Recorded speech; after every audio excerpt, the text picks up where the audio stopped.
हर इंसान की जिंदगी में एक ऐसा वक्त जरूर आता है जब दुनिया उसे नजरअंदाज करती है, हंसती है, उसे कमजोर समझती है। लेकिन वक्त हमेशा एक सा नहीं रहता, क्योंकि वक्त बदलता है, और जब वक्त बदलता है तो किस्मत भी करवट लेती है। याद रखो, समय सबका आता है। किसी गांव के एक कोने में धूल से सनी टूटी फूटी झोपड़ी में रहता था श्यामू।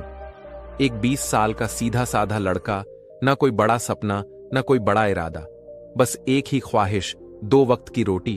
वह बचपन से ही अपने बापू के साथ गांव के ईंट भट्टे पर काम करता आया था।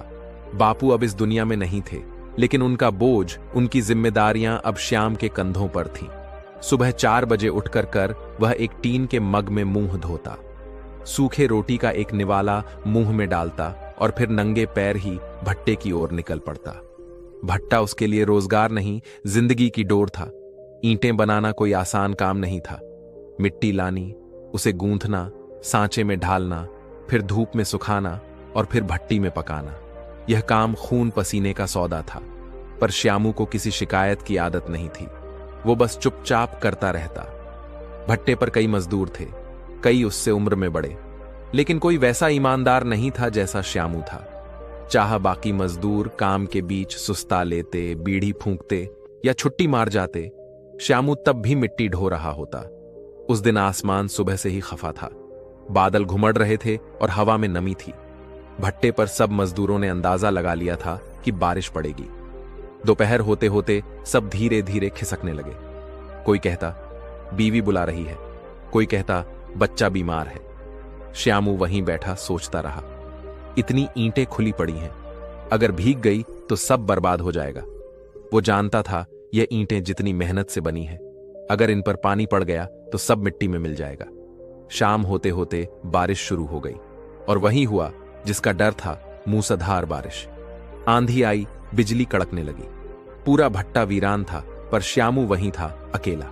बिना सोचे उसने गीले कपड़ों में ही दौड़ना शुरू किया। एक एक ईंट उठाकर पास की झोपड़ी के नीचे जमा करने लगा। तेज बारिश में हाथ फिसलते कपड़े कीचड़ से संग चुके थे, लेकिन वो रुका नहीं। रात भर ईंटें ढोता रहा, थकता फिर उठता। अकेले दम पर करीब 4000 ईंटें उसने बारिश से बचा ली। आसमान में बिजली चमकी और उसने भीगते हुए मिट्टी में बैठे आसमान की तरफ देखा और मुस्कुराया। हे भगवान, आज तूने देखा तो सही, मैं रुकता नहीं। भोर की पहली किरण के साथ मालिक सुरेश सेठ अपने जीभ से भट्टे पर पहुंचे। रात की बारिश के बाद वह चिंता में थे कि कहीं इंटेक खराब ना हो गई हो, पर जब वह पहुंचे तो उन्होंने जो देखा वह हैरान कर देने वाला था। सब ईंटें झोपड़ी के नीचे करीने से जमा थीं। कीचड़ में भी किसी ने ऐसा काम किया था कि नुकसान का एक टुकड़ा भी ना हो। वो आगे बढ़े और वहां बैठा श्यामू दिखाई दिया। भीगा थका, आंखें लाल, लेकिन चेहरे पर संतोष। सेठ जी ने गाड़ी से उतरते ही कहा, कौन था यहां रात भर?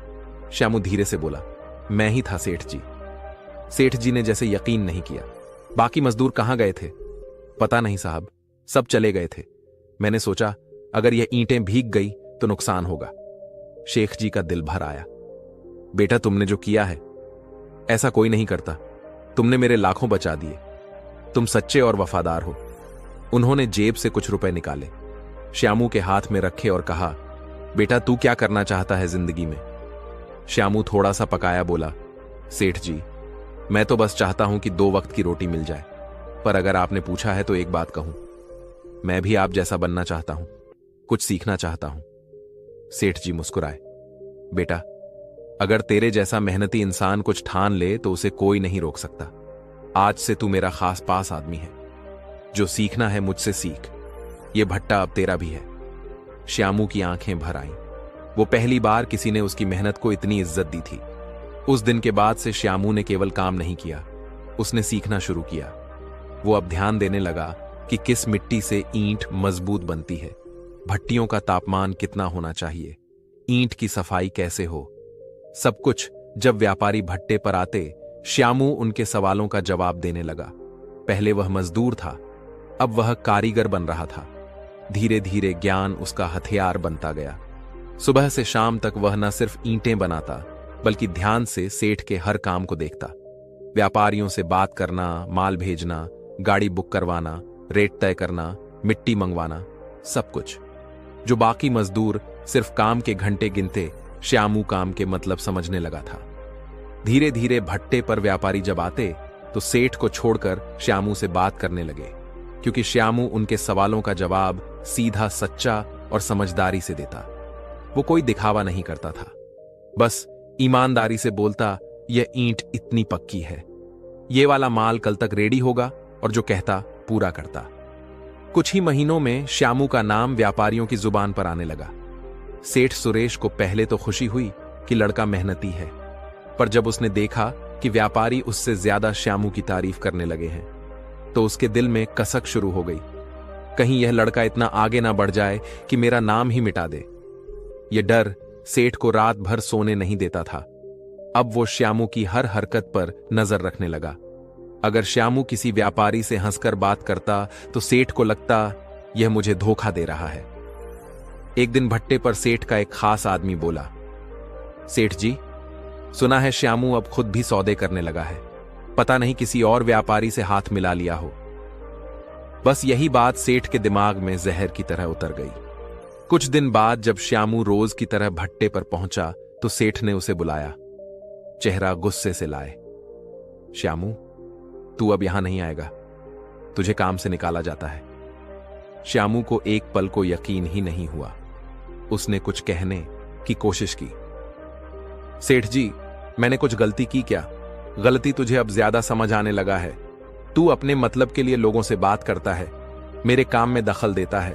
अब तू हमें मत सिखा, जा और जहां जाना है जा। श्यामू वहीं खड़ा रह गया, आंखें झुकी, दिल टूटा। जिस भट्टे को उसने बारिश से बचाया था, जहां उसने दिन रात मेहनत की, उसी जगह से उसे निकाल दिया गया।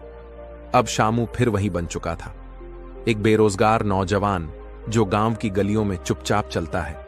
कोई पूछता भी नहीं, कोई देखता भी नहीं। मजदूरी छोड़ दी गई, नाम मिटा दिया गया। एक दिन श्यामू गांव की कच्ची सड़क पर पैदल चल रहा था। उसकी जेब में 1 रुपया तक नहीं था और दिल में कोई उम्मीद नहीं। तभी उसने देखा एक सफेद गाड़ी सड़क के किनारे खड़ी है, उसका एक टायर पंक्चर है। श्यामू बिना कुछ सोचे गाड़ी के पास गया। देखा एक आदमी गाड़ी से नीचे उतरकर परेशान खड़ा है। भैया, कुछ मदद करूं क्या? श्यामू ने पूछा। उस आदमी ने जैसे ही उसे देखा, उसकी आंखें चमक गईं। अरे, तुम वही हो ना श्यामू? याद है जब मैं भट्टे पर आया था तो तुमने ही मुझे ईंट का माल दिखाया था। बहुत बढ़िया समझाया था तुमने। श्यामू मुस्कुरा दिया। हां साहब, अब तो मैं वहीं से निकाल दिया गया हूं। आदमी को यकीन नहीं हुआ, तुम जैसे मेहनती लड़के को निकाल दिया गया। चलो पहले यह पंक्चर ठीक करवाते हैं। श्यामू उसे पास की दुकान पर ले गया, गाड़ी ठीक करवाई। उस आदमी ने पूछा, अब क्या कर रहे हो? श्यामू बोला, कुछ नहीं, काम की तलाश में हूं। उस आदमी ने गाड़ी की डिक्की बंद की और बोला, श्यामू, तुम मेरे साथ चलो। मैं एक नया भट्टा शुरू कर रहा हूं। मुझे एक ईमानदार और समझदार आदमी की जरूरत है। मैं चाहता हूं तुम मैनेजर बनो। काम समझते हो, लोग जानते हैं तुम्हें। श्यामू की आंखें भर आईं, जिसे भट्टे से निकाला गया था। अब वो भट्टे का मैनेजर बनने जा रहा था। श्यामू अब एक नई जगह का मैनेजर बन चुका था। वो ना तो घमंड करता था, ना आराम करता। सुबह सबसे पहले भट्टे पर पहुंचता और देर रात तक वहीं रहता। एक एक चीज पर ध्यान देता।